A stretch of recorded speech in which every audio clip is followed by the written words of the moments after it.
Use of N, N का प्रयोग। Dear students, पिछले क्लास में हम लोगों ने सीखा कि ए का प्रयोग कहाँ कहाँ पर किया जाता है, और आज हम लोग यूज ऑफ एन का प्रयोग कहाँ कहाँ पर होता है सीखेंगे। एन का प्रयोग कहाँ कहाँ पर होता है, उससे पहले हम लोग यह जान लेते हैं कि ए और एन में क्या अंतर होता है, क्या डिफरेंस होता है।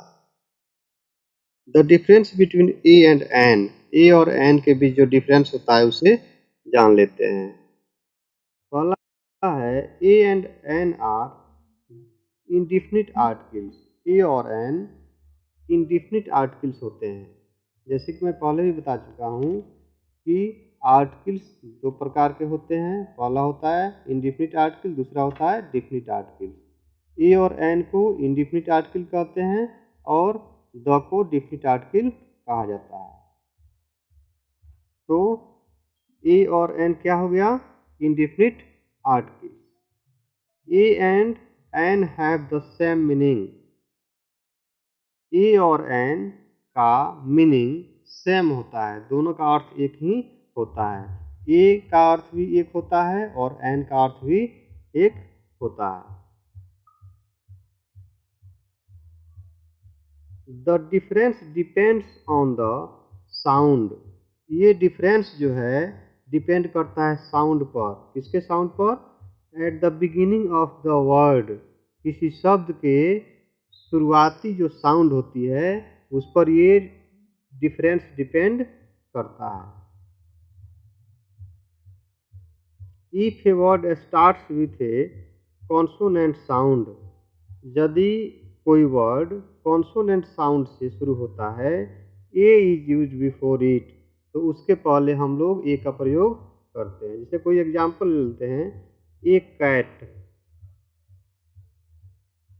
ए रैट, ये क्या हो गया, शुरुआती ध्वनि सी है, कैट क से शुरू हो रहा है, रैट र से शुरू हो रहा है, तो उसके पहले हम लोग क्या लगाए हैं, ए का प्रयोग किए हुए हैं।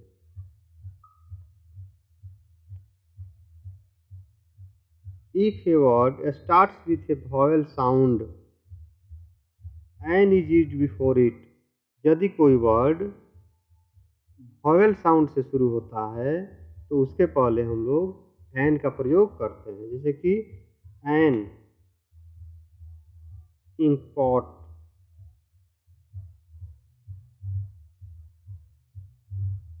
एन एग, इसमें हम लोग देख रहे हैं कि शुरुआती ध्वनि जो है ये क्या है, वॉवेल साउंड से शुरू हो रहा है। शुरुआत किससे हो रही है, वॉवेल साउंड से शुरू हो रही है, इसलिए इसके पहले एन का प्रयोग हुआ है। बी केयरफुल, हम लोगों को सावधान रहना है। क्यों सावधान रहना है? क्योंकि इसमें अक्सर गलतियां हो जाया करती है। कहाँ पर ए का प्रयोग करें, कहाँ पर एन का प्रयोग करें, इसके प्रयोग करने में हम लोग को सावधान रहना है। The sound of the letter is important, letter का साउंड इम्पोर्टेंट होता है। कॉन्सोनेंट की तरह साउंड उसका है कि वॉवेल की तरह उसका साउंड है, ये इम्पोर्टेंट है। तो इस पर हम लोगों को ज़्यादा ध्यान देना है। यदि किसी वर्ड का शुरुआती ध्वनि, ये दिए गए जो स्वर हैं इनमें से किसी एक की तरह आए तो उसके पहले हम लोग एन का प्रयोग करते हैं।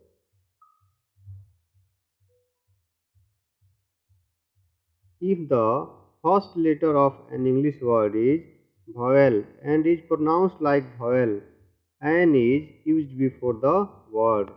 यदि किसी इंग्लिश वर्ड का फर्स्ट लेटर वॉवेल हो और उसका उच्चारण भी वॉवेल के जैसा हो तो उसके पहले हम लोग एन का प्रयोग करते हैं। जैसे कि यहाँ पर अम्ब्रेला है, अम्ब्रेला, आस, एनमी, ऑरेंज, ऑस्ट्रिच, एग, अगली, वुमेन, इंडियन, एक्सरसाइज, ऑक्स।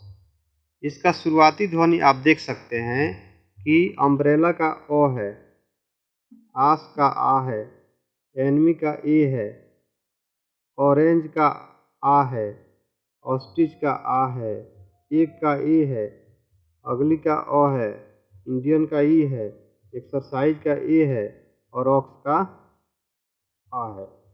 तो ये जो ध्वनि है, जैसा कि मैं अभी बताया हूँ, यदि इनमें से कोई एक आए, इनमें से कोई एक आए तो हम लोग किसका प्रयोग करते हैं? हम लोग एन का प्रयोग करते हैं। तो यहाँ पर यही सभी वर्ड आया है, इसलिए इसके पहले क्या प्रयोग हुआ है? एन का प्रयोग हुआ, सभी एन का प्रयोग हुआ।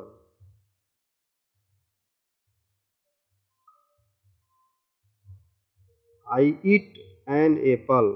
You have an umbrella. He eats an egg daily. He is an actor. सभी क्या है? वॉवेल साउंड से शुरू हो रहा है, इसलिए इसके पहले एन का प्रयोग हुआ है।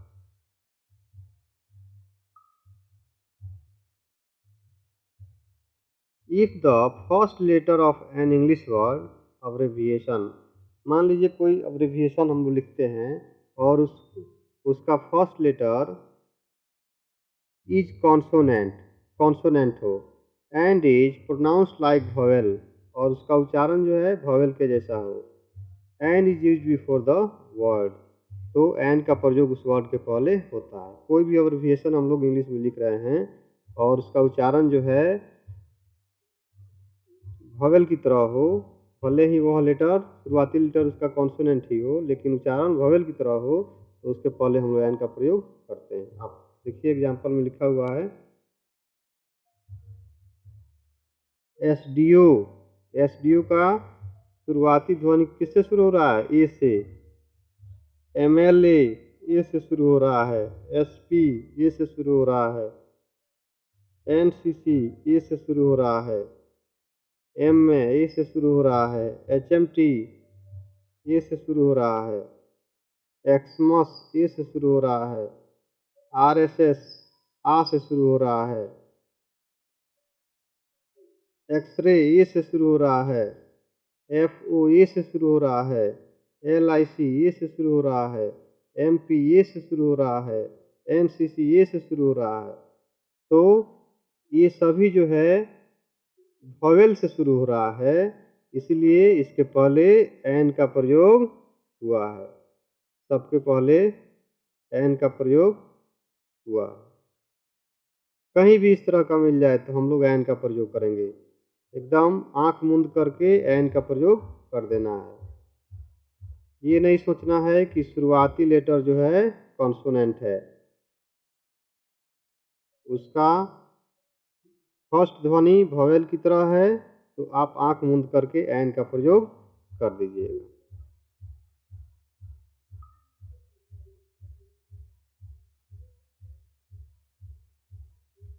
रामू इज एन एमएलए, ए से शुरू हो रहा है, इसलिए इसके पहले एन का प्रयोग। Shyam is an S P, A से शुरू है, इसलिए एन लगा है। My brother is an S T O, an लगा है क्योंकि ए से शुरू हो रहा है, S T O. If the first letter of a word is H, यदि किसी वर्ड का फर्स्ट लेटर एच हो एंड इट इज साइलेंट, और वह साइलेंट हो, यानी जब हम लोग उसको पढ़ते हैं तो वह साइलेंट रहता है, उसका उच्चारण नहीं होता है। The letter after it is vowel, और इसके बाद वाला लेटर क्या हो? वॉवेल हो। And is also pronounced like vowel, और उसका उच्चारण भी वॉवेल के जैसा हो, then an is use before such word, तो ऐसे वर्ड के पहले हम लोग एन का प्रयोग करते हैं। जैसे कि लिखा हुआ है ऑनेस्ट, एच साइलेंट है, एच से शुरू है लेकिन एच साइलेंट है, और एच के बाद वॉवेल है ओ, तो इसका उच्चारण क्या हो गया? ऑनेस्ट, क्योंकि एच साइलेंट है तो इसके पहले एन का प्रयोग हुआ है। आवर एच साइलेंट है और उसका उच्चारण जो है ये वॉवेल है वो, इसलिए इसके पहले क्या हो गया? इसको क्या पढ़ेंगे? आवर, तो इसके पहले क्या लग गया? एन लग गया। एन ऑनरेबल, इसमें भी वही है, एच साइलेंट हो गया और इसको पढ़ेंगे ऑनरेबल। ऑनरेबल पढ़ेंगे, ओ से शुरू है इसलिए इसके पहले क्या लगा? एन लगा।